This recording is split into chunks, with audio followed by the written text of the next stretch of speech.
is are one, the price, two, it's not modular. Like you can't take bits and pieces. So that's why I love having to work.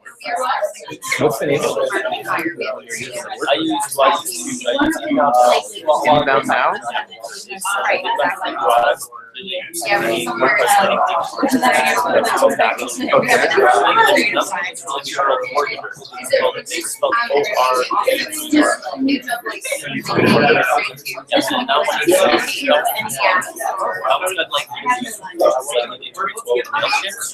Yeah, so it's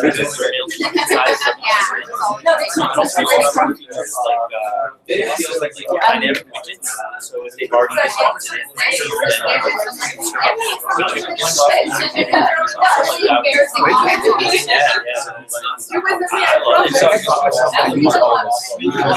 do CSS code. But if you go on any problem you have, you go on Google, and someone's got a video that says self. But you don't even teach yourself. What do you do? This, so I mean, overarchingly, we're both radio business models. So, that's You're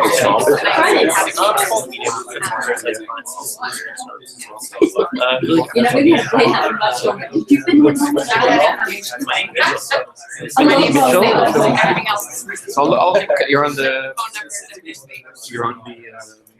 Yeah.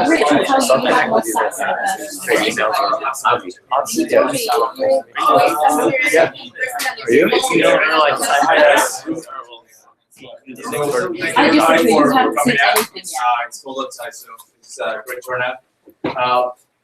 We're going to have Samir give us a great talk. I don't know exactly what we're going to be learning today, but I know that me neither. So it'll be exciting. I know that it's not anywhere else that you can find it. So I'm really excited. It's a combination of influence, marketing, a combination of it actually goes all the way through the buying process, all the way through that acquisition. I'll tell you. I'll give my own presentation. All right. You don't have the amulet. That's right. I have the amulet. Shut the That's fuck the up. key. Let me just mention that Event Movie, huge thanks. They've been posting us since pretty much since we began. That's really amazing. Google Link, who is one of our sponsors. If you're looking for a job or maybe you're looking to hire the company, take a look at them. SiteScout is where I work. If you're looking to advertise and you're kind of beyond the paid search, you want to grow just to scale and to get brand awareness, that's where we fit in. And without any further ado, what are we going to learn today, Sunir? We're going to learn how to win markets and influence people. All right. I'm Sunir. I'm the Chief Marketing Olarker at Olark Live Chat. You can email me there if you like. I'll be up later. Because this all again. Okay. I'm Sunir. I'm the Chief Marketing Olarker at Olark Live Chat. We're learning about how to win markets and influence people today. First, a little bit about myself. I work at Olark Live Chat, so you all probably know Olark. You have all seen it somewhere. If you've ever seen that live chat box that floats at the bottom of the page, where you can talk to someone who works at that company, that's what we do. And, you should seriously consider adding live chat if you haven't. Event Moby, who's our host today, is an Olark customer. Because if customers have a question, they have any doubts, if they have a problem, they want to talk to someone right away. You don't want to force them off your website onto email or phone or probably nothing. If they need help, you want to be able to answer that question. There's no better way of doing it than live chat because you're right there where the customer is. With Olark, you're right on the page where they are. The customer can keep browsing, keep using your application while they're working with you to solve the problem. And of course, because it's live chat, it's better than phone or email. You can see what they're doing. You can see that they've done the thing you've asked them to do. You can see where they are, and in fact, with Olark, you can even see what their screen and ask for keyboard and mouse and actually help them out directly. Are your customers using more for support or for sales? Good question. So in the SaaS side, it's like 50-50. Usually it's the customer service reps. And if you've ever been in customer service, you realize that a lot of your interactions are sales actually. So it's 50-50 if you're in the software industry, and if you're in e-commerce, it's 70% sales, 30% post-sales support. So yeah, it's pretty much mostly sales on average, because that's what a typical customer service rep is. There's some people who only do support, of course. And there's some people doing it just for marketing and biz dev, but sales and support. The other thing I do is I'm also the founder and president of the trade association, the Small Business Web. We are the trade association of all the companies selling cloud software to SMBs. We started, God Lord, who knows, 2009 with 5 of us. We're over 1,000 companies and members and associated members. Now we are the country club for people who are partnership biz dev marketing, CTOs, CEOs of cloud software companies selling to SMBs. So that's another thing I do. And if you're in that industry, I'd love to talk to you and get you involved with this, because this is all your friends you're going to need to know. One other thing that's probably relevant to the Toronto audience is before I was at Olark, I was the chief handshaker at FreshBooks, where I was employee number 8. Started the marketing team there. It's actually 9 at Olark. Started the team there. Scaled them from 1,000, just over 1,000 users to 5 million users when I left in 2012. I did partnerships, biz dev, platform when I left. But I started with this stuff actually. This is where I learned all this stuff.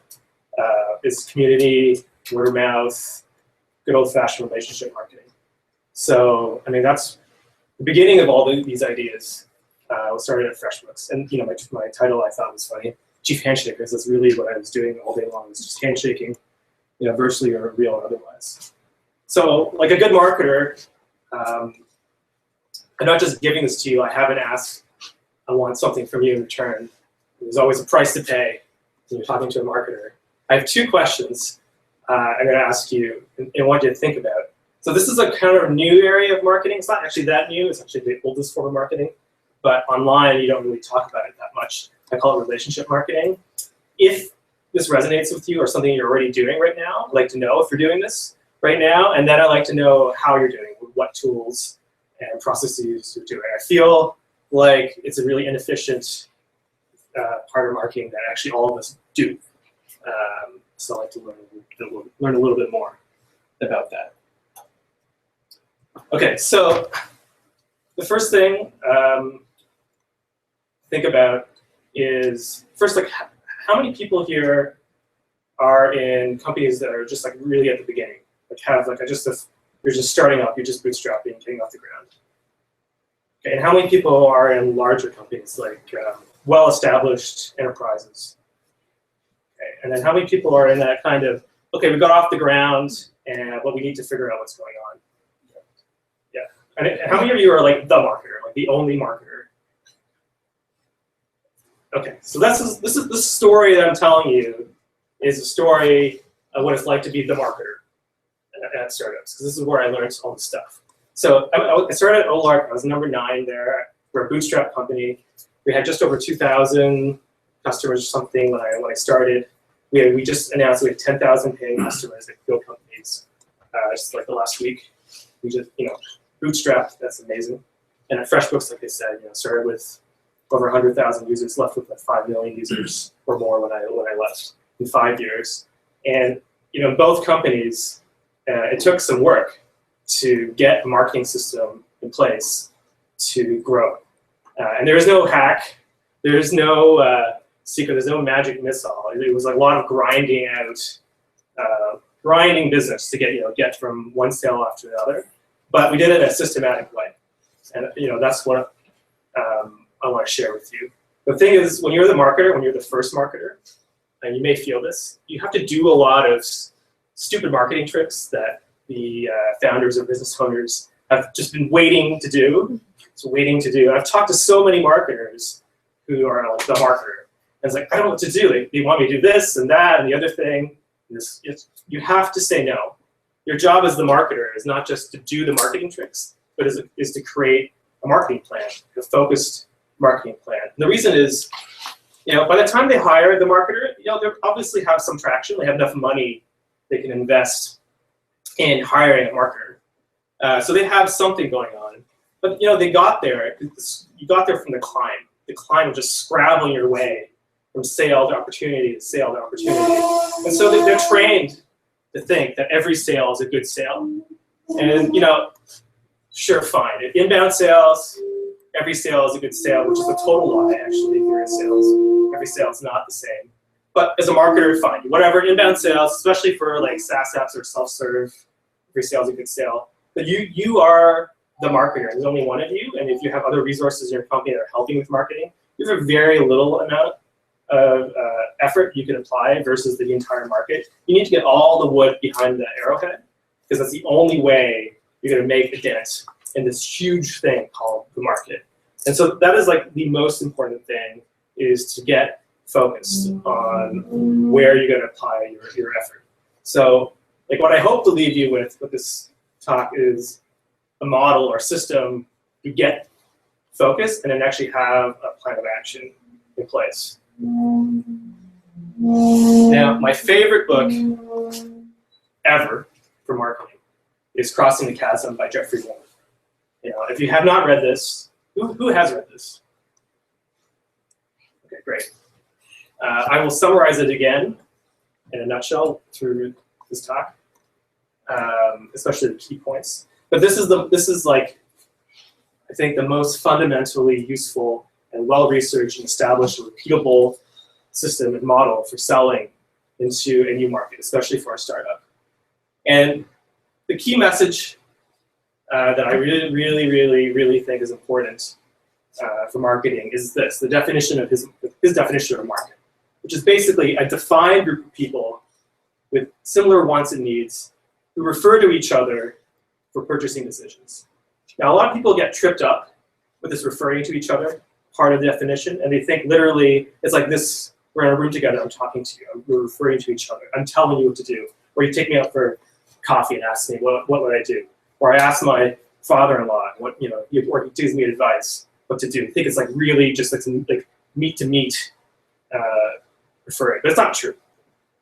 Where we look for information in a large number of places when we want to make a decision. Let me give you an example.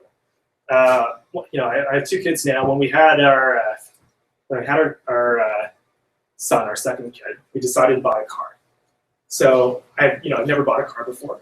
So I did some research. You know, I looked around for where I would, what would be a good car for us. So I asked my father-in-law, I asked my brother-in-law who worked in the auto industry.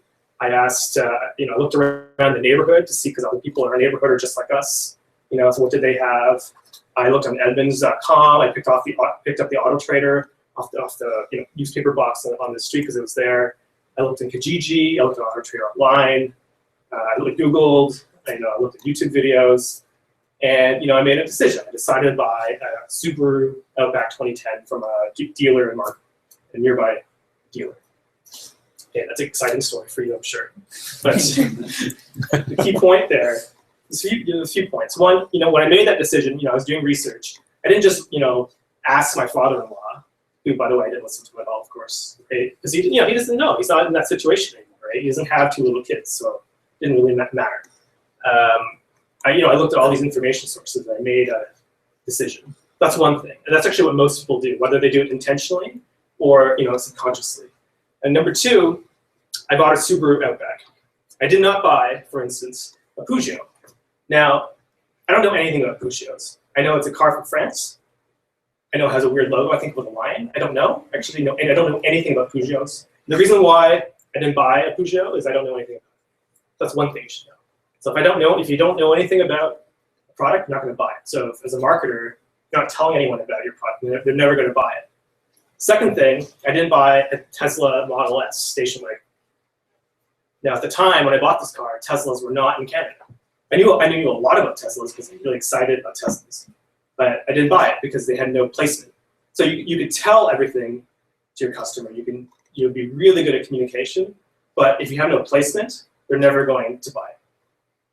And the third thing, I didn't buy a Porsche Carrera Sport Coupe. I didn't buy even a Porsche Cayenne SUV because the way I think of myself is I'm a middle-class dad looking for a dadmobile in Toronto. Okay? I'm not looking for a luxury car. I'm not looking for a sports coupe. I'm not looking to buy a car in Buffalo to save an HST. I want to buy something nearby. I want to buy something middle class. It's practical, and I wanted an SUV. So I did not buy a Porsche, right? And the lesson there when it comes to this is that this defined group, this concept of a defined group is really, really important by marketing. We, in our minds, self-describe what market we're in. I did not say I'm a luxury buyer. I said a middle-class buyer. I want an SUV. I didn't want a minivan, right? I really focused myself on what I wanted to buy, and I searched and looked for and matched myself to a market that applied. So here's another. This is another place where marketers get tripped up a lot. Is that they will attempt to ascribe a label onto their customers. It's like, I look at you. You want a dadmobile. Someone might say that. Okay. Or they might say, actually more likely, that I'm a 29 to 40-year-old male, marital status, married with kids. That's how they might describe themselves, describe me. But I don't describe myself that way. I describe myself as dadmobile. That's the word I had in my mind. I Googled that because I wanted to see what people say. But I think I'm kind of cool and hip. So I use like a ironic term to see what people use. And, people said, station wagons are still cool, especially, Outbacks, because the new ones are really cool and hip. So I ended up buying them. You cannot, no matter what you think and how much you know about a prospect, tell them who they are. Because two things, they don't care about you at all. It's a very important lesson as a human being. No one cares about you. Only care about themselves. And you want them to be the thing that you think they are. You've done all this research, you have personas, you have demographics, everything. They don't care because they don't know. I'll give you another example of why you cannot ascribe label to someone. They will always self-label. Suppose I lived in a condo downtown in Toronto, and Loblaws thinks, because they're a monopoly, that I'm a Canadian citizen, and therefore I eat food, and therefore I should eat food that I buy from Loblaws. Very simple logic Loblaws has, because that's basically how they work. So they put up Loblaws near me, and I don't buy any food from them. I don't buy any groceries from them. It's like, why? So maybe I like going to Rabba, which is Rabba is like the condo-friendly grocery store. It's like a lot of locations. They're actually Canada's like 4th largest grocery chain that no one knows about, unless you're in Toronto, because they just have really good locations in your condos. And maybe that's just my habit. Maybe I'm just super busy, I'm a Bay Streeter. I just want to go somewhere, get something that's simple and package, and go home, eat my food, go to sleep, wake up, trade again. I'm like, it's all I can handle. I don't even know there's a Loblaws. I don't even care. I'm in my little box, right? That's my self-description is I'm just too busy to eat. And there's some food, I'm hungry again. I don't even care. I don't even care about, PC brand, anything. I don't know anything about President's Choice. I don't know anything about Galen Watson, unless I'm trading a stock. I'm not caring about, that's all I care about. Or maybe I'm like really, really bad at picking markets for myself. I end up going to Max Milk. Because maybe, this actually happens, I knew someone that did this. They're an immigrant, they didn't really know. They just came to Canada, they didn't know anything. So they needed groceries, Max Milk. Obviously, it's a place where you get basic groceries, so they go to Max Milk. A ridiculously inefficient place to buy food. No one should go grocery shopping at Max Milk on a daily basis. That's a terrible, terrible, terrible situation to be in. Like if it's all you thought you'd go to for food, because Loblaws and Rabba don't say grocery store. You never just look in the word and know that. And Max Milk, obviously. But it's because that's how they describe themselves. That's all they knew. It's how they thought. That's the mental model that they have. Now, of course, no one will be left, going to Max Milk for groceries forever. Buyers will try to find better places to buy things, make better decisions. They'll try to become more and more efficient. They're searching for vendors. They're searching for you, right? And marketers are searching for consumers. They're trying to find, how people describe themselves or where they're going. And we all know the hell of trying to find customers, right? Just trying to find, where these people are congregating, and eventually we find each other because we follow each other. We're like ants. Follow the pheromone trail by talking to other people or looking for information from each other. We follow each other, like the pheromone trail of other people, other reference points, where we refer to each other for purchasing decisions. We follow, the advice and information around us, right, to get to a better place. And as vendors, our opportunity is that we can set the pheromone trail, bring the customers to us. Because the great glory of the internet is that, everyone can be a tribe of one. The descriptions in the modern day, are super unique. You can be a left-handed Scottish bagpiper who is actually from the Philippines and, lives in Toronto in a condo, and that's your market. Like, I want to, you could do that. You can find a Facebook group and you can probably find 4 people in that situation. I don't know. It could happen, right? And then you can do that because that's the internet, right? It's great for you, and also horror, because it's not like the old days when there was only TV and 18 to 24 male, was a sufficiently complicated demographic, to advertise against, right? Because you can capture the audience because there wasn't anywhere else to go. Right? Like that's broadcast media from the old days. But the advantage is consumers have the same problem. They have no idea where to go for information, right? So you have an opportunity as a marketer to provide them reference points and guide them towards a market that you either control or influence, right? So that is, that's the story. I mean, that's what inbound marketing. That's what Google AdWords is about. This is all, it's about trying to buy, and place yourself and build a trail to a market that is somehow specific enough to you that you don't have too much competition and you can dominate it. All right. So, speaking of getting focused, there's so many markets. Like I said, everyone's a tribe of one. You have to pick a market, any market. Like, how do you do that? So the most common, this is like another place where people trip themselves on. But first, you should understand Crossing the Chasm. He has a very, very interesting way of describing it. So you want to pick, he says you should pick a market, a niche market, that's big enough that is interesting. Like you make enough money that you would survive and thrive in, but small enough that you can dominate it. And and he's like very, very careful when he talks about niche markets. Again, he says it's not like niche markets like the old days where you say, okay, well, it's going to be only 18-year-old males, in the United States, which is still this huge nonsense market, right? That you cannot possibly dominate. You'd say, okay, well, it's going to be Yonge and Eglinton. I'm going to take all the condos. I'm looking for the single yuppie, employed professionals at Yonge and Eglinton who live in condos, and that will be my initial market because I figure there'll be enough people there that they will talk to each other and they all know each other from the local restaurant scene, the local social scene. That if I can get them, I can win them, and I can go to the next neighborhood, right? That is that is a boundary that is might be reasonably sized for your business and possible for you to dominate, right? So that's what he says. And he says not only to pick a niche market that you can dominate, but pick one that will lead you to other following niche markets. The bowling pin effect, where you want to knock over one bowling pin, and it will help you take over the next bowling pin, the next bowling pin, and take market after market after market. And you can see that actually in Toronto on the Main Street, where you can see some of these chains growing across the city, right? So, I'm interested, I live in a yuppie neighborhood, so I have kids, so there's Melonhead, which is a children's hair cutter, which is a very specialized niche market, right? So look, going after rich enough parents who want to spend $30 on a kid's haircut, which is double the price of Top Cuts, triple maybe. They have a very specialized experience, so they want to be placed in high-end neighborhoods.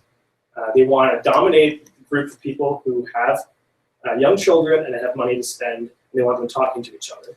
And they just go after neighborhood after neighborhood after neighborhood because I live at Yonge and Lawrence. I have friends at Blue Earth Village. They have friends at the Junction, right? And they're just going neighborhood after neighborhood after neighborhood, right? So that is like their model.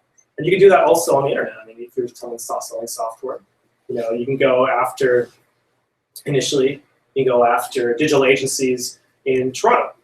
And then you can actually go to very specifically mobile digital agencies in Toronto, and then go to creative digital agencies in Toronto, and then Toronto influences Montreal, and then Toronto, Montreal, you might want to go to Ottawa, and then from there you might go to New York, or Chicago might have enough revenue, you might want to break just into the next US cities. You can do that as well. But the mistake that a lot of marketers will get is, you get into a room, and picking a market is very exciting because this is what you're going to focus your business on. They say, okay, well, I want them. I really want to be, across every college campus in the United States. which is an impossible market. Or I want to be in, just want everyone who uses email to use me. I want to have every salesperson use me. I'll be really offend me if they don't, or offend my mother if they don't. That's what we're going to do. It's going to be salespeople. That's just the way it is, and they get really into themselves. Let me tell you something. The market does not care how you feel. Don't give a crap. No one cares. The only way to pick a market is by, asking the market, like getting information from the market. And if you're large enough to have the marketer, you probably have enough customers. So I sell to SMBs. So I find the magic number is 1,000 paying and active customers is enough that you have enough information that you can actually start seeing. You've gone past the point where you just scrabble of going to like events at night and using your connections and going to accelerators and going to meetups and like sell. You found some natural momentum. People are actually talking about you. There's actually a fire going, right? You want to stoke the initial fire that you have. So, okay, let's get into it. How do you pick a market? Information. You need information. Basic stuff. Ask your customers. You already have enough, so just find out who they are. By the way, if you don't have 1,000, you can give me a hard time in Q&A. That's fine, and we'll talk about what to do if you don't have 1,000 customers. Basic stuff. If you're a consumer app, do demographics. Age, gender, household status, location, whatever. If you are selling to businesses, which I do, industry role, team size, company size, budget cycle, revenue, and all the stuff. Get this stuff. Without this, it's very hard to take any action. This is like bread and butter. Do yourself a favor though. Don't get super smart and try to put a drop down for things like industry or role. Leave them like a short answer because people will self-describe. Remember, you want people to self-describe who they are. You don't want to think that you know who they are, right? It doesn't matter. It doesn't matter if they're right or wrong. You don't have that many customers that you can't go through and group it together by hand. They'll take it a day. Let them say whatever they want. Number two, psychographics. How do they think? I think these are the two most interesting question sets. I mean, there's lots of psychographic articles on the internet of questionable value. You can try them all, but these are the two most. How would you describe the product or service or whatever in your own words? By the way, for the whole thing, I'm going to say the product, but you can translate it to the service or whatever you're doing. How would you describe what I'm selling to you in your own words? This is very, very important. Like the title of the talk alludes to, Dale Carnegie's book, How to Win Friends and Influence People. One of the most important things in that book is using the language of the other person, active listening, right? Because people people only think the way they think. They don't think the way you think. And they're never going to buy anything unless it matches what they think. In fact, I have a game for this called the Pitch Me Game. If you don't have enough customers, this is one trick you can do when you're starting out. You can do it when you're established. You go to a party, you go to a networking event, introduce yourself, maybe for the first third of the night, right? And then people start asking you, what do you do? What do you do? Rule number one. Can I swear in this? It's very important. Rule number one. Shut the fuck up. Rule number one. Shut the fuck up. Do not answer the question. Do not interrupt someone. What you do is ask someone else to answer the question for you. What do you do? Well, that's an interesting question. Well, I just was talking to Dave. Dave, why don't you tell them what I do? Shut the fuck up. Rule number two. Very important rule. There's 2 rules. Okay. Number 3, listen. Okay. Keep doing this. If you're lucky, people kind of say the same thing through the night. If you're unlucky, they say completely different things, in which case you are your host. You have no hope. Right? But the nice thing is that people, interestingly, will remember what they want you to be. And because they're pitching you, they also want to sell you, right? So they will sell what they actually wanted you to be. All right? So rule number 4 is stop whatever you're doing and start doing that.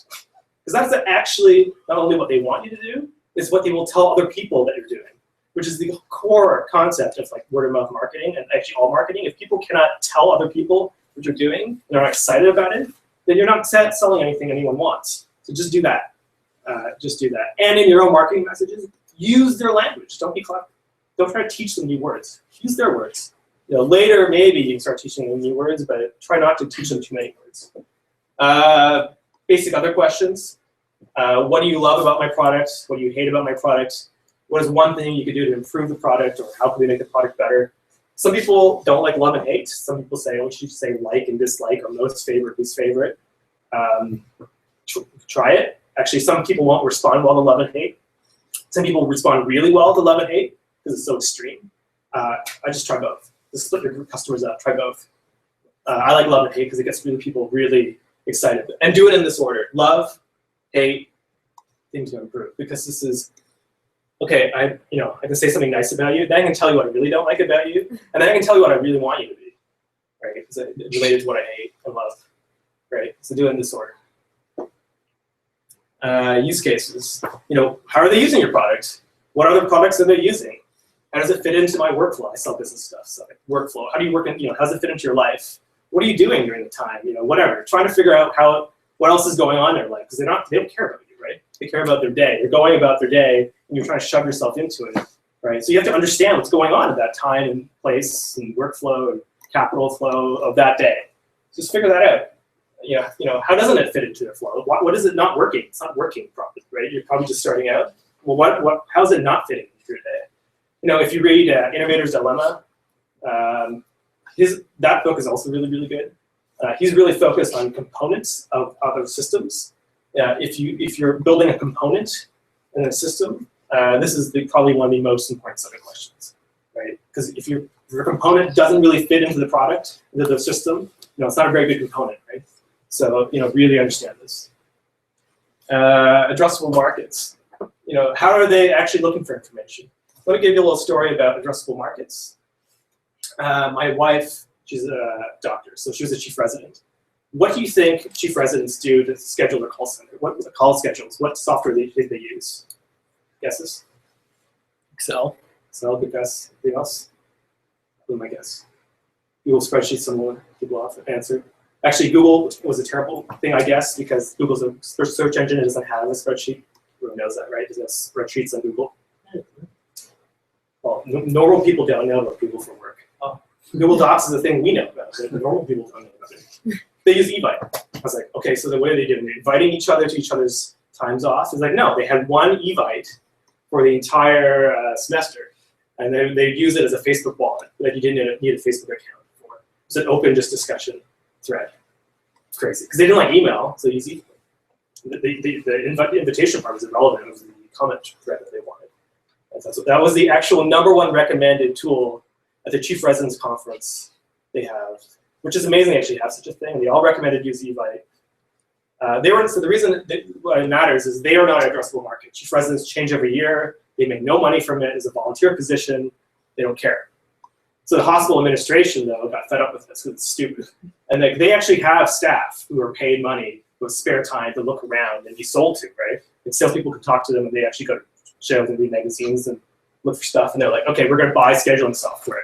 And they're the ones who bought the scheduling software, right? If you're selling stuff, like there's tons of restaurant scheduling software people create, the startups, and they're always targeting the managers of the restaurants. They're not an addressable market. They have no budget, no say. They don't care. The only people who have say is the owners of the restaurant. Tons of these companies go under. I'm just saying, know if you have an addressable market or not. And where do they look for information? Prompt them. What's your biggest problem you're facing right now? Then how would you solve it? What's happening in industry right now? Where did you find out? Right? And then what conferences, associations, LinkedIn groups that you're asking? Find out where they're going. Okay, if you collected all this information, I play this game called Marketing Risk. Okay, you ever played the board game Risk? Okay. I think we've talked about this before. Anyway, here's the deal. So you go through all this data, then you get in the room, you've read it all, right? You've done some of the interviews yourself, whatever, everyone's kind of feeling it. That's what you do. You sit down and you just brainstorm. Who could our markets be? How would they describe themselves? What words would we use to kind of conglom people together? What potential markets could we go to that are nearby?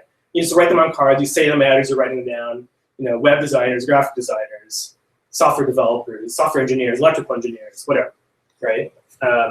Something we did at FreshBooks, selling invoicing software, accounting software. So, all these groups that we can go after. You write them down, and it turns out each of these cards is a country, and they group together into continents. And the continents also relate to each other, right? So the engineers might relate to marketers, might relate to everybody, right? And then you realize, this is the actual map of your opportunity, right? Based on what you know right now. And then you can look at the ground and say, you know, we're really strong in this area. We have a lot of assets here. We have a lot of opportunity. We have a lot of momentum. We have we have a board member who knows all these people. You have to make like a strategic decision, but it's a lot easier when you can see the geography of your opportunity in front of you, right? And this is how you pick a market. You pick one country, as your market. And by the way, secret, no one ever picks one market. They always pick two, no matter what I say. It's always two markets, but pick one market, and you'll pick two. But pick one market, because you only have one arrow, which is you. You're the marketer. Pick one market, and you'll pick two. Trust me. Okay, so going to take over a country, this is the systematic part. So that's like all the, how the hell do you even like get focused? This is now how you go into a market, right? So you can't just say, I'm going to take, all the dads who want dadmobiles in Toronto, right? It's not specific enough because you can't take actions against that, right? In a country, you can't just take Germany, right? You can't take Mexico or whatever country you want to take over. You have to go in and take, win the hearts and minds of the peasants. You got to take the forts. You got to get the dukes, the capital owners, or whatever. You got to take all these people who make up a society, make up a market. So you have, look at the audience in a second. You have customers. You have role model customers that people look up to. Like in our industry, you might be 37 signals. Everyone looks at what they're doing. Blogs, media, analysts, conferences. You have complementary products they might fit in with. Competitive stuff people are comparing you against. Trade associations, resellers, distributors, search terms.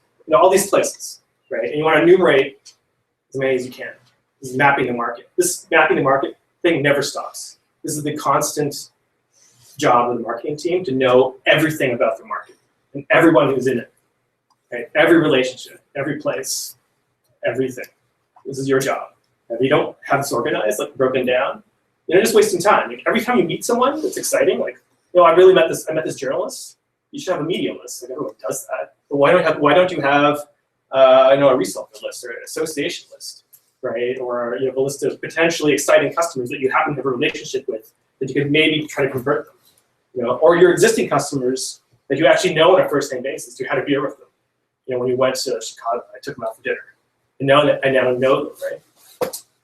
Audience are people who are paying attention to you in some way. You don't really know what they are, but as long as they're giving you an email address or a tweet or something, you can collect that stuff too, because those people will also convert. The audience is kind of a catch-all for people who are listening to us in our communication. Then systematically win their hearts. You saw that New York Times article about 36 questions to fall in love, and you stare 4 minutes in people's eyes. It definitely works. Now the question: are people meat robots? No, of course they're not meat robots. They're meat robots with wallets. And the marketers, we want to take their money. So this is what we do at everywhere I've worked. At OLARC, FreshBooks. We started with Google Spreadsheets for the software that does this stuff. In fact, it really still is the software. That software does this, as far as I know. But you have the different kinds of roles. And then you have a pipeline of how much they love you. You've targeted them, you haven't talked to them. You've talked to them, they don't care. They've responded, they're interested in something. You've actually done something with them.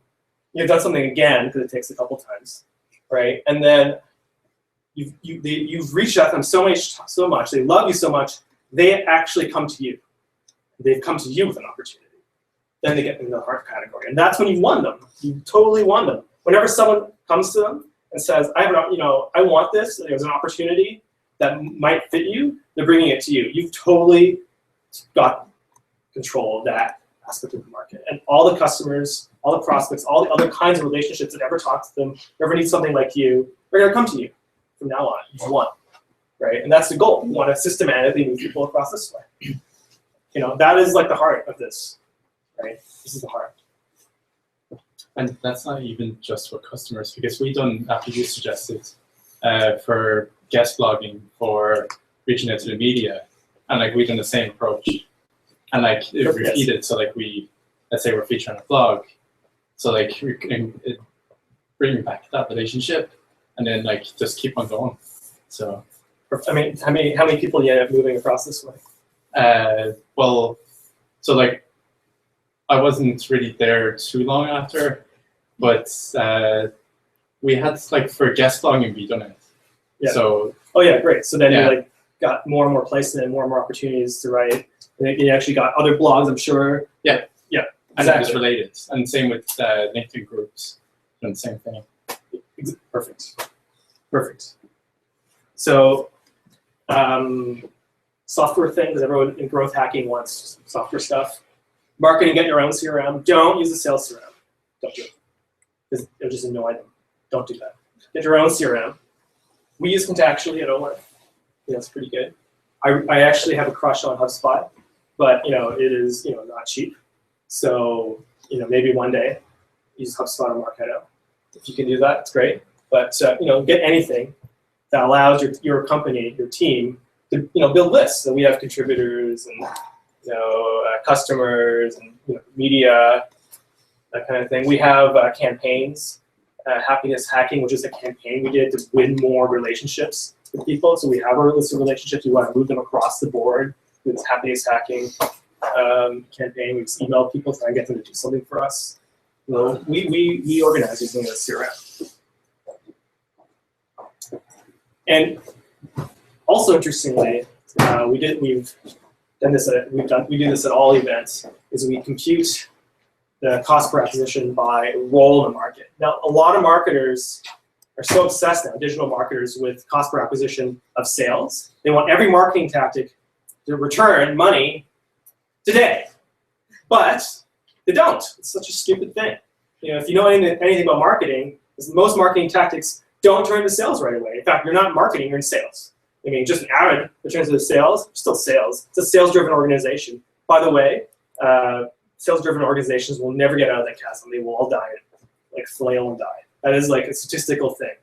Being a sales-driven organization is not sufficient to survive. We run out of opportunity and capital. Market-driven organizations will see. So that's not enough. So the marketing team, how do you get around that? So HubSpot here have a really good talk, the science of building a scalable sales team on Google Ventures video. That's a link here. And in it, he talked us into this really interesting fact that they have an SLA with a marketing team, the sales team. It's like he says, well, you can bring me a lead, and that's worth this $1, this many dollars. So typical sales marketing relationship. But see, that wasn't good enough because an ebook lead was not as good as a demo request. So marketing would say, well, get you 1,000 leads, and they're crap. They're like ebook leads. So we want demo request leads. But then they measured it out, right? They measured out the cost and value of each lead. You can do the same thing with each relationship. So, for instance, we're going to South by Southwest, OLARC, and the Trade Association Small Business Web. We know how much money we're going to spend. Maybe we get enough paying customers out of that it returns directly. But we also know, like if we're spending, say, $6,000 in South by, if we've got 6 media leads, like strong relationships out of that, that is enough. That's our CPI for media, $1,000, right? It's more than what we would want to pay for customers. But if we get the 6 media, then we consider that a total victory. Like total victory. No one's complaining. Everyone's happy. Because those media will eventually write something about us that will lead to more than 6 customers. Right? So no one does CPA by role, as far as I know. But you can. You can actually feel better about doing marketing tactics that don't pay directly into sales. Actually, at OLARC, again, our objectives for our marketing team, number 1, paid signups, okay, like everybody else. Number 2 is simply engage audience. So nothing, if it doesn't turn into paid signups right away, we're being measured on the number of engaged people in our pipeline. We have a number for that. I won't tell you what it is, but we just care about the number of people that we have relationships with at all times. How do you calculate the lifetime value of media relationships? Well, we know from one of the other things that we have a data warehouse. So we track all the links coming in and how many they actually convert into signups and then pay. So we know of the link program of people writing to us, we know it delivers like this many percentage of our total sales volume. Right, but it could vary a lot, right? So do you do a gross estimation on like how much, right? Yeah, well, we know which ones that we put effort against in marketing and those that were random. You have to assume some portion of that is like follow-on stuff. So we have some math that estimate, and then you can do this and say, well, each media piece will lead to like 4 others, on average. You make something up that seems to make sense, make a model. So you usually multiply the lifetime value of that particular post by 4, and then you could say, okay, that's reasonable. And then, of course, over time, the more data, the more links, the better the model, right? The more accurate your CPA is, right? But at least you have something. You got to start with something, right? Any of these things have error bars. So that's what we do. And we actually do it. So there you go. Okay, so how do you actually win people's hearts? You got to do stuff with them. Some basic stuff you can do. We all track feature requests. Well, in the software world, we track feature requests from customers. Track story requests. So we have Jira for feature requests. We created a Jira storyboard at OLAR. So every time a customer wants it, how do you use live chat for sales? How do you use live chat for churn? Okay, those are interesting questions. So we keep a record of everyone who asked us that question, or everyone who might have an answer to that question. We keep track of it, and then we use that to prioritize what stories to write, and then who might actually have an answer if we have a list of contributors, and then we put them together. It's like, okay, these customers have an answer to that. Get them to write something, so now they feel awesome because we asked them to write something for us. And then we emailed individually all the people on that ticket who've asked for us and said, hey, you asked us, maybe 9 months ago, you asked us, we found out for you, I wrote this for you. For you. We wrote this, got this written for you because you asked. And they feel awesome because we actually did something specific for them. And this is like straight up, again, from Dale Carnegie, is actually caring about people, remembering who they are, asking them for favors, doing something specifically because you remember they asked you. I did it doing specifically for them, telling them you're doing specifically for them. Because you actually care. We do care about our customers. There's no way to care about the number of customers we have without using something like this. It's easy. No one does this. We do. You should do it. Use a story request board, not just feature requests. A couple other things you can do, really important. This is the worst drawn slide on this whole thing. I have no idea how to draw it, but this is a rule we have for any marketing stunt or activity. Is we have a creative brief. If you've never used that, it's like a document to structure the purpose of any marketing execution, the context, the purpose, the mechanical. But this is very important. What is the ground state in the customer's mind? What are they thinking right now that we want to change? What do we want them to think? What's the message objective? What's the thing we want them to do? So, and then what can we do that's spectacular to get them to do it? Now, again, people get tripped up with this. This is I got from a PR agency, at SMK actually, really good PR agency. It's not about doing something ridiculous. It's not about having what I call an ice cream social, just giving away ice cream for free, getting attention, but no one knows who you want. It's not about doing stunt. But it's doing something that stands out in their busy lives, something that's amazing them, but also delivers the message that you want to get them to believe, right? You need to show what you want them to believe in a dramatically amazing way. Let me give you 2 examples. So at the beginning at FreshBooks, so we picked our target market, and then we needed to go build relationships. We didn't know anyone, so we had actually a really good opportunity.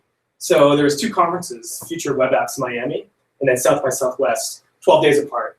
One was in Miami, one was in Austin. So what do? CEO and 2 of us marketers, my friend Saul Colt and I, and then Mike's CEO is his friend Eamon, the videographer.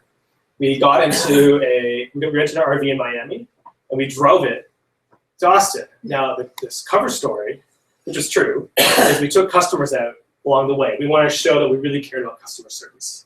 We're really close to our customers, right? But we were also systematically going through and finding every meetup, every blog, every community, every bar camp organizer, everything that we could find, freelance, union, everything along the way, and inviting them out. And because this is such a ridiculous thing to do, people wanted to meet us, right? And then we get to South by Southwest. We had 12 days of activity, visible pulse, proving that we were actually doing it and it was actually happening. We had ridiculous, stupid videos that I hope will be destroyed. I've never seen again. So they're funny. And then we got to South by Southwest. And we had this giant RV parked in the middle of Austin with our logo on it, right? And we drove it around. People remembered who we are. That was the #1 thing we did to win relationships in our core market. Everyone remembered who we were. People still mention it to this day when I go to stuff like, oh, the RV guys. Like, oh, yeah, it was us. Absolutely. So that was spectacular because they created a spectacle and delivered the message. We cared about customers. We took them out for dinner, breakfast, and lunch, wherever we went, because we really wanted to meet them. We cared about them, right? And then we met everyone else around and brought them into the story, build relationships. Number 2 is we just announced at OLARC that we had crossed 10,000 paying customer companies, like a significant milestone. So we built a huge landing page with all our stats, our stories, some videos, this kind of thing. Our message objective, of course, is a simple positional statement. We wanted to show that we are a serious, established player, and we did it bootstrapped. We didn't take VC money. There aren't that many companies in customer service who've gone to 5 figures. Yeah, I mean, I only know one, which is Zendesk. Might be another one. And they did, of course, took investment. We did it bootstrap. So that was our position, right? So we made this huge spectacle, right? And of course, we got a lot of press, or actually partner press. A lot of our partners, or fellow SaaS companies who care about the story, are writing about us. We asked our software that we use, or like a chat, asking us, for case studies. We could do a case study for them. It's been great. And more importantly, we got 500 or more actions actually from our customers. We asked them to tweet that they were part of our story, our 10,000 story, to get your logo on here. We got 500 more people moving closer to that heart, right, from our customers. Very, very important to provide people who care about you or are interested something they can do for you as part of winning a relationship. People want to do things for you. Love them. Okay, so a lot of things you can do. Quick thing about the buying process. A lot of people, this is like, Rogers, Dewey, AIDA, these models of sales psychology.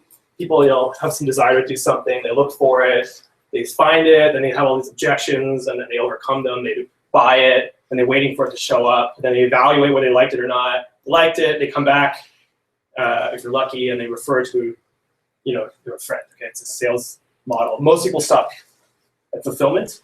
They bought it, goodbye, don't care about you anymore.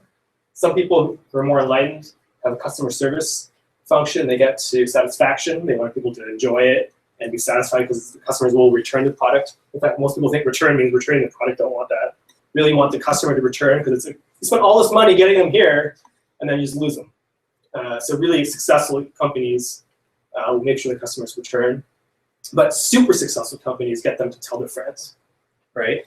By the way, on the side, live chat is a great way to maximize half of this buying process. Because customers want to talk to you in these parts. People use live chat for that. I know some company named OLARC that's really good at that. Do you know what's the industry average from fulfillment to return? Also depends on the industry. If you're selling like auto parts, if you're selling clothes, you're selling fruit, it's totally different. So you put this together into the funnel. Like a lot of people in marketing focus on this part of the funnel, the acquisition, the upgrade path. There's another part of the funnel, right? Where people, okay, I'm upgraded, but I'm not excited about you. You got to keep working on them and build this megaphone side.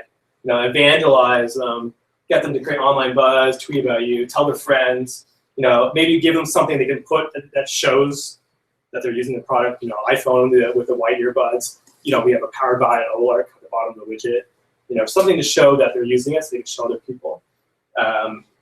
You want to then evangelize customers and help them build demand and channels. So the company like Contronic or Influitive helps you get reviews and ratings from your customers, or they simply just asking them to refer you.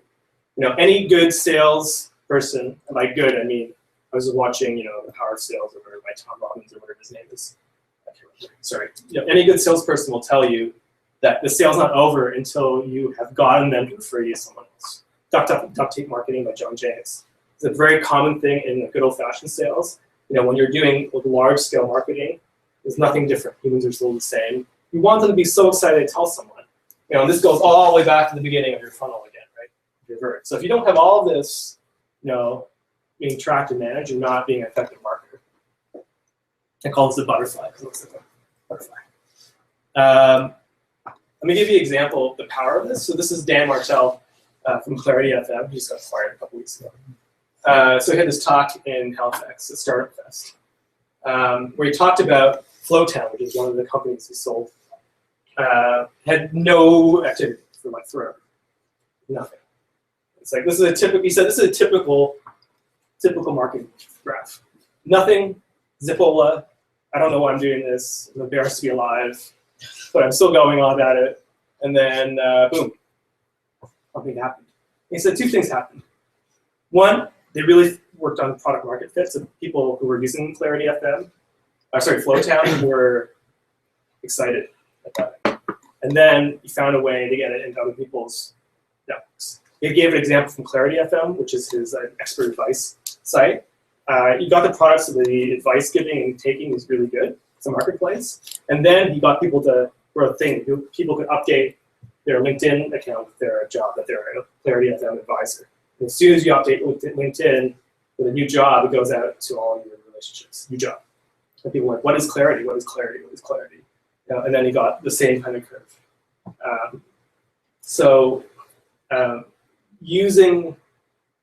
Using happy customers, you got your customers that they're satisfied.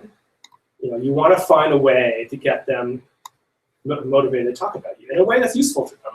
Getting them to talk about your LinkedIn because they're proud of their Clarity FM profile. So that's good. Do that. Like Olark, we have the widget sells itself. You see the widget, you want to use it because you're like, oh, that's great. They're using it. I want to use it too. That's really helpful. At the Small Business Web, we have events. South by Southwest is our big one, where we have like 20-something sponsors, right? And they invite their partners, their VIPs, their investors, their media to our event. So then we get a list. That's the best way to meet new people we never met, right? It's a good way to get them to talk about us in their networks. So we do this in order to grow. Last 2 things is, if you keep going at this, you keep building influence, keep moving relationships, grinding your relationships over, doing things over and over again, you will eventually build a magnetic business where people will come to you. You will stop having to go out and win relationships. Because, like you said, you had that guest blogger that likes you, that other bloggers came in because they saw that post or whatever. People start coming to you, right? You've won their heart. Okay? You've won the opportunity. And the secret to this is simply, at the beginning, you just got to do the work, the hard work, right? And then you have to make a visible pulse. You have to show people that this is happening. People need to know that people like you, and that you like other people, things are happening, right? And then you just build a flywheel. Just keep doing it, and eventually things tip over, and people will start coming to you. At FreshBooks, when I was the head of integrations there, we built initially our first 3 or 4 integrations ourselves. Right? At the beginning, no one's going to integrate with us. It's going to be a ridiculously expensive program. Like, nah, I'll tell you what we're going to do. We're going to build these, and we're going to promote the living crap out of them. Right? We're going to tell people and make people know that by integrating with FreshBooks, you're going to get growth. You're going to get like X number of customers. It's like anyone who integrates with us, I want them to be a referral. It's like, why should I integrate with you? Go talk to these guys. They'll tell you they got a big bang for the buck. We want that to happen. We want to promote them. We want to show people that it's successful and that we've done it and people are integrating with us. So we built like 3 or 4 at the beginning. I think we only built like half dozen, something of the 75. Started with like 1 when we started, and I left with over 75 integrations. We built less than 10% of them ourselves. 90% were inbounds, because we built the momentum with the flywheel. We'll talk about it. We became magnetic, and then we had that problem where I actually had so many inbound that they had to keep staffing up the partnership team. Which is great in a way. Having so much success, it's really interesting. So my last super ninja trick is something called stone soup. There's a story of these tramps, and one tramp says to the other, "I'm hungry. What are you going to do? We don't have anything to eat." It's like, "No problem. I'm going to make stone soup." What's stone soup? No problem. Just get some water, boil it. I'll put a stone in it. And what's soup? I was like, how do you make soup from a stone? I was like, just do it. So he does it. Stone in the water. It's boiling away. Another, traveler comes by. He says, "What are you doing?" "I'm making stone soup." "Stone soup. What is it?" "Well, you have to, if you want to taste it, you can." So yeah, I'd love to taste it, but you have to give me something in order to taste it. You have to, you have carrots. Can you put some carrots in there? Put some carrots in the soup, then you can have some stone soup. Okay, carrots. Next person comes by, crowd's stuff. Next one comes by. What are you doing? Stone soup. What is that? You can't make stone soup. It's like, yeah, well, it's good. Try it. It's like, okay, well, you have to give up something. Oh, you have onions. Throw some onions in. Crowd's building. Onions. Potato. Next guy has potatoes. Next guy with whatever. Eventually, you actually have soup. And stone is, of course, just a center of gravity, right? That caused it was a reason for people who had a need. They wanted to eat something delicious, so they only had little bits of it. Little bits. You had a carrot, you had an onion, you had a potato, but together they could make soup. You want to do that with your relationships. How do you do that? That's a great story, but how do you actually do that? Well, I have this trade association, that we started from nothing. It started actually as a landing page and a mailing list and a drinking habit. And, over time now we incorporated as a trade association. Our budget last year was $250,000. We have now 2 staff as of today. 2 staff. I'm still volunteering, God knows why, but it's good. I enjoy it. It's a lot of work. But it built up, it's been building up. We have 1,000 companies. We have 9 board members. How does this thing happen? Is when you talk to people enough, you find that they have common needs and interests, right? But individually, they don't have a lot of resources. And they don't know enough. They're not paying attention. But if you're a power person, you're like, your market. You've been systematically going after. You've talked to a lot of people. You've been recording stuff. Stuff. You connect people. It's like, oh, well, I know you want this. Like, there's one guy who wanted to put together all the legal tech companies. Like, well, you know this guy. Well, I know 4 of them, randomly. I'll put you together. That's a favor I've done for you. Okay, now he has something going on. It turns out people want to contribute in order to get access to it. So today I was talking to someone, a company called Compass. They do they startup genome. They tell you whether your company is doing well or bad on acquisition, CPA metrics. They have 30,000 companies that people volunteer their data in order to share and benchmark against each other. Great company. Compass does, So they keynoted last year at our conference, and they want to drop some data into our association because it will get more interesting members and get more press. Because we're a neutral trade association, it gives a nice feeling to that data, and the data is really good. I'm happy to share it. But for us, they do a favor for us, and I can turn that around and I can put it out to my list and say, hey, we're a trade association. We have really good statistics and data, which establishes us a little bit better, makes the soup a little bit tastier, right? I can use that to sell more tickets for our next conference where these guys will be speaking, right? Get more people involved. But it's just a favor. He has a favor he's giving to us, although of course he's getting something in return. I do a favor for him, and the soup gets better and better and better. And we just got a new virtual assistant, a new team member at the trade association. Someone volunteered who runs a VA company in the Philippines. He said, well, I like to get influence inside this group. I will donate VA to you. It's like, okay, great. What do in order to get a gold sponsorship?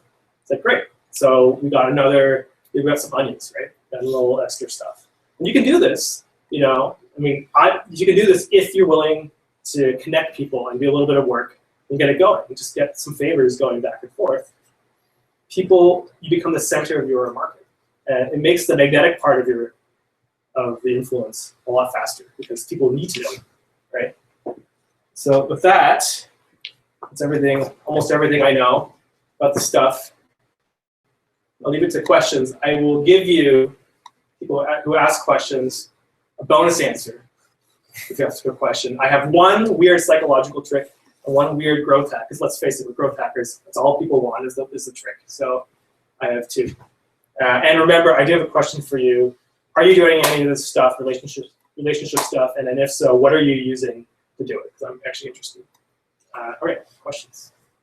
Can you talk about some of the marketing techniques you use to grow the users of FreshBook to 5 million?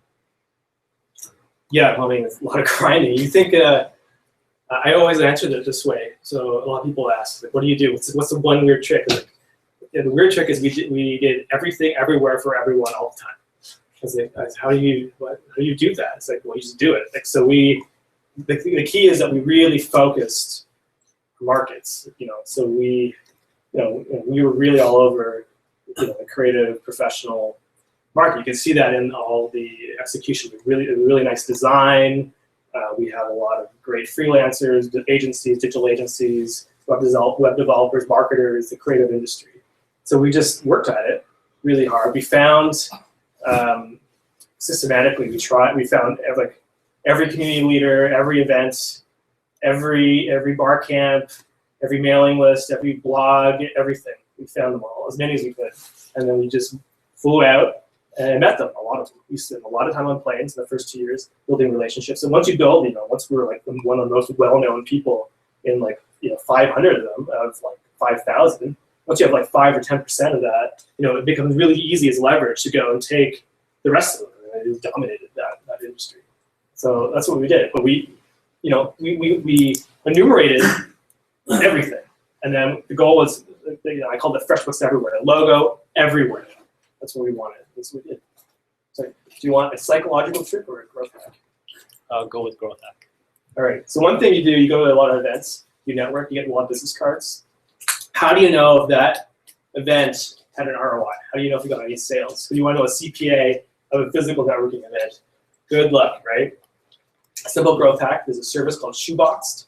You know, Shoeboxed, shoeboxed.com. You mail your business cards into them. They will hand scan them all and then have humans verify the email addresses, get the list of email addresses back, grouped by that event, and then you just match it against your database. Anytime in the future, you tag them like that and you see if they convert over time.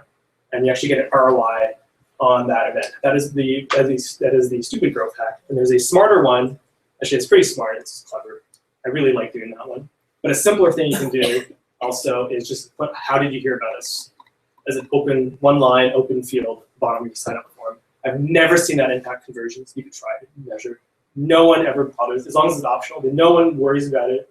50% of people will answer it. Again, it doesn't matter, if you can make it more efficient with a drop down, just don't. It doesn't matter. Just don't. It doesn't matter.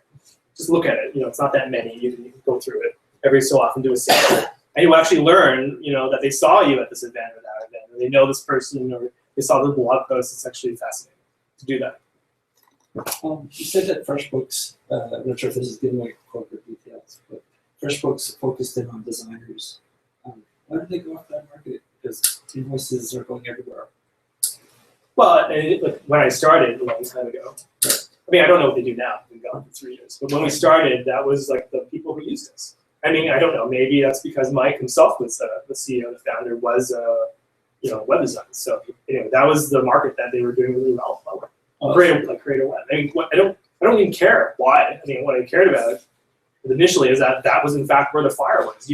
With a fire, a lot of people think, okay, well, I have a fire going, but it's really two logs. I have this end market and I have this other smaller market. If I took the two logs apart, then I have two fires. Anyone who's ever managed a fire knows if you take the logs apart, you have zero fires, right? Because there's only so much oxygen, which is you, right? So just focused on where the heart of our opportunity was. And then we just worked at it for, years. It was really effective. Now I'm sure they did more than that, but at the beginning, the very beginning, you only had, you had a team of 4 marketers. So that's all we could do, one market. That's what we did. Yeah. Sorry, do you want a slight trick now? Sure, I'll do the psychological. All right. The best way to lose a friend is to lend them a book. You will lose a friend, guaranteed, by loaning someone a book because they feel super guilty that they haven't read it. They will avoid you like the plague, right? So don't do someone a favor. But interestingly, if you ask someone to do a favor for you, they feel more friendly towards you for 2 reasons. One, you owe them something, so they can always come back to you and get it. But also, you've provided, you're vulnerable to them. You've said that I need you. You have validated that they're important to you. You know that they can do something for you. You know something about them. You care about them. They feel good about having done something for you because people actually love helping other people. And it just builds that bond. So that Stone Soup thing, like this trade association, I've done it before, other online communities, you just ask people for favors. That's the fastest way to get people to the heart call. You ask people a favor one time, next time they'll just volunteer. They know that you want something like this. The next opportunity coming by, they will give it to you. So that's the one weird psychological trick. But don't loan books to your friends. I'm currently avoiding one of the friends that I have. Loan me the Jungle. I'm still having a hard time reading. Okay. Next question. What was the most expensive form of acquisition and the least expensive for fresh books? I can't tell you about fresh books. That's something we never talk about. Okay. There. I can tell you in general. Anything in mainstream media is useless. I've found in any internet company. So Wall Street Journal link looks good on your website. Actually, looks good to your parents, but literally no one cares, and they never convert. Especially because they don't think they even link to you, so it's useless. Newspaper and physical media, there's like a dissociation between old media and new media in people's minds. They will not. If the Globe and Mail wrote about you, they're not going to. Nothing's going to happen. I mean, maybe that's changed, but I doubt it. I think it's more likely. And the most effective is always the customers, word of mouth. And, sounds so hokey, but honestly, it's still going to be like 60% of your marketing. If your customers don't like you, then you're screwed. So you got to do the Net Promoter Score to really find out if they don't like you, why. Yeah, FreshBooks, I think they had a well over 70 point NPS. So, I mean, that's part of FreshBooks story. Yeah, go for it. Mixpanel uses a trick to get people to put their icon on the website. So they've got a free plan of like 25,000 data points, and then if you put the Mixpanel logo on your site, then they'll give you like 200,000 data points, which is just a web analytics discount. So that's pretty good. So I'm thinking about techniques like this to get people to put my company or product's logo on their website. Have you seen any other tricks like this that work, or even just give your thoughts on the Mixpanel? Because I don't have any data about what they're actually doing. I mean, like OLARC is like this. So we see OLARC, you're going to use it. I mean, lots in the e-commerce industry in particular, because I like to say e-commerce is actually not a market, because no one who is a merchant actually thinks of themselves as e-commerce. And so they never talk to each other. And so what they often do is look at each other's sites, and whatever you can see, they'll copy. So if in the software world, it's really important to have something visible.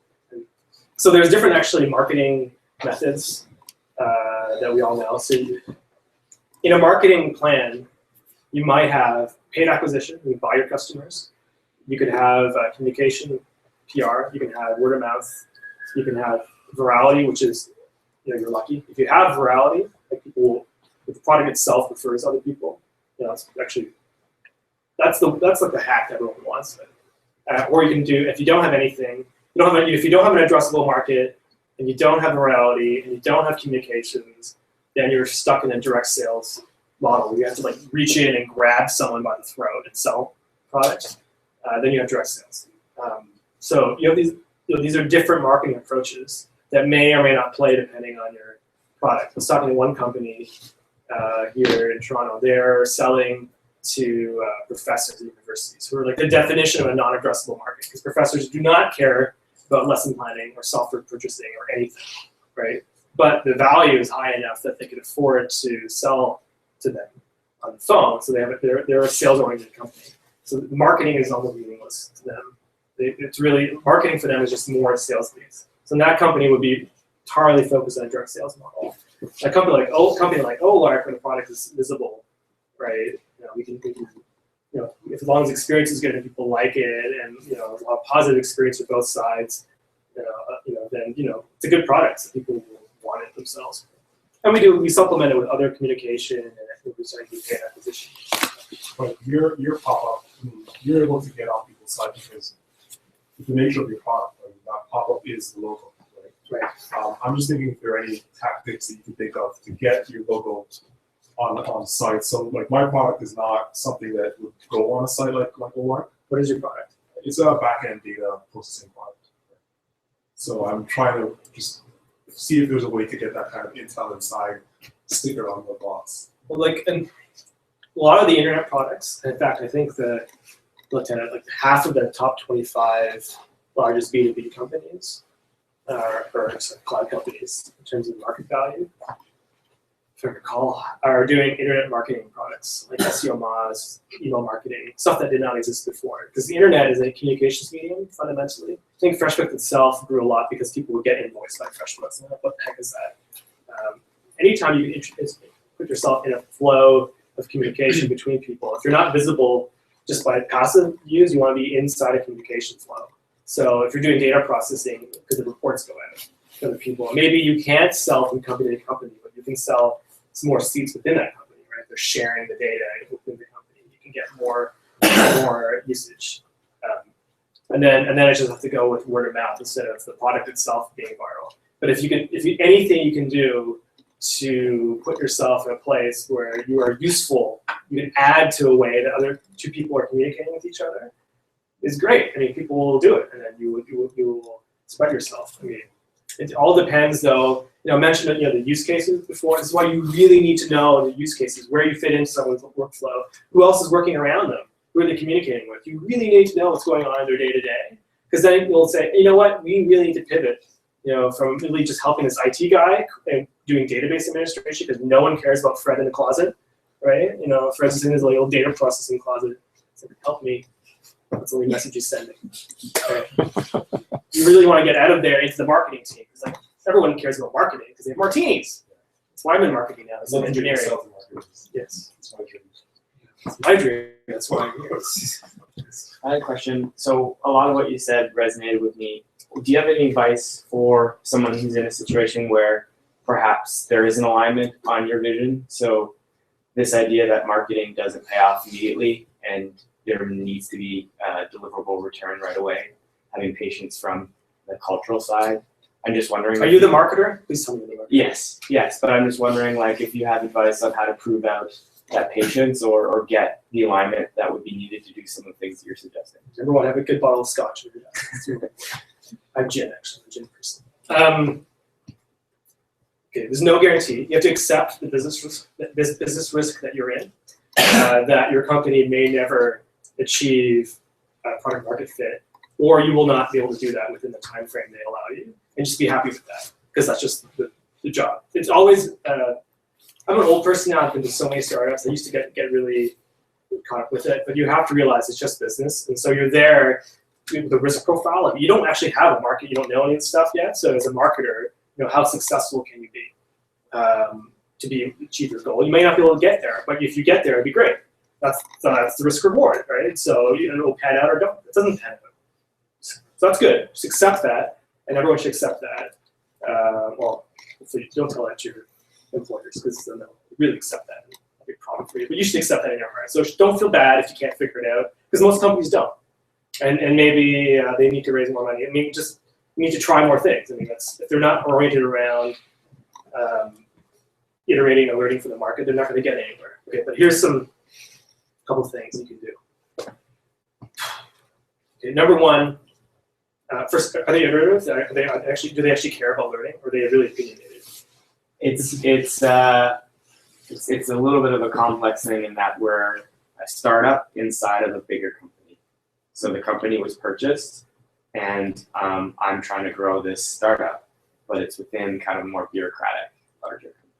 Okay, number one is that we all read Innovator's Dilemma, and you're supposed to get away and keep your startup isolated from the other company, because their needs are totally, they already have an established market and growth and customers, and they have to spend 100% of their attention on their existing market, and you're trying to build a new market, and you can't be in the same place, because it's just too distracting. So number one, we've all read Clayton Christensen's Innovator's Dilemma, and if they haven't, then your risk profile is way through the roof. I'm sorry to say, but you can take that knowledge and say, hey, you know what we need? We need to have a little bit of separation, because we don't know yet anything about what we could sell. We need to go and investigate, and you need to leave us alone and give us time frame to figure it out. I mean, we just have to try a bunch of stuff, and that's all. We cannot return right away. We're not in your market. We're in a totally different market where no one knows anything. So we think there's an opportunity. It's always a business case. We decided there's a risk reward here. You have to accept the risk in order to get the reward. So if you accept the risk, then you have to stop distracting us with your problem. You have no risk, and low risk, low reward. This is high risk, high reward, right? So that's why we have two things. So accept that. If you can't accept that, you're missing. It's bad management, and you throw the book at their head. Well, so please read this. You'll understand a little bit better about why you need to give us a little bit of space, because we don't know who our customers are, what they want, what the opportunities are, the buying cycle. We need to do that. And then number two, you need to deliver, okay, if you leave us alone, this is what we're going to do. We need to figure this out. So every single company, in order to be successful, has to do this thing. We need to understand the market with a vengeance. They have to really, really, really, really, really know what their customers want and what the market wants, right? They need to somehow communicate this back to the company, have some sort of strategic decision-making framework, allow the company to figure out how it's not serving that and how it could serve it better, right? Achieve alignment within the organization to what the market is actually saying and the strategic process. Right? This may not happen that work. You may have a bottom-up ideative corporation where ideas come. It's like we have crazy ideas from over here in the strategy process. That's fine, but there has to be some way of getting alignment to that. Because remember, everyone at a company, employees are not founders. They have no fiscal upside really to selling the company. What they want, everyone wants. Employees want. They're not founders. They want successful career bullet points, resume points. So if people are not aligned, they'll do things that are good for them in the short term. They'll look good on the resume, but not good for the company. This is what everyone really at their heart wants a company to be successful. It's a happy company. So your job as a marketer is to get in a small company and you don't know anything about your market, is to really figure out what the hell's going on in that market, but you don't know anything yet. So you have to organize a series of quick and cheap tests and probes to learn.